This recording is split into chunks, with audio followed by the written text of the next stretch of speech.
29 तारीख सुबह 7:15 बजे का टाइम था और इस पुलिस वाले ने एक जो है गरीब तबके के आदमी को ऐसे रोका तलाशी लेने के लिए सुनसान गली में सुबह 7:15 बजे। ठीक है, आप देख सकते हैं ये जो है पठान, ये चार पहिया वगैरह जो गलियों में वो आवाज़ें लगाते हैं, ये वो है। ठीक है, तो सुबह 7:15 बजे ये उसकी तलाशी ले रहा है और तलाशी लेते हुए देखिएगा कि कैसी उसका शनाख्ती कार्ड निकाला। तलाशी लेते हुए उसका मोबाइल जो है वो आराम से निकालेगा और जो है ना पीछे अपने हाथों में पीछे रख लेगा।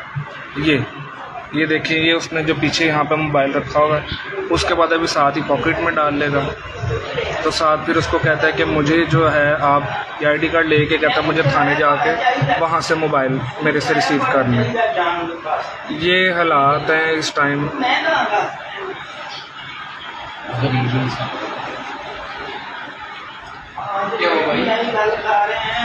और ख़ुद ये 1 to 5 पे निकले हैं जनाब साहब।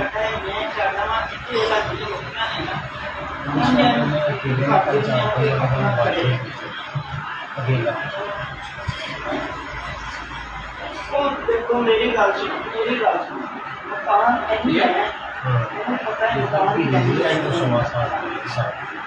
पुलिस वाला नहीं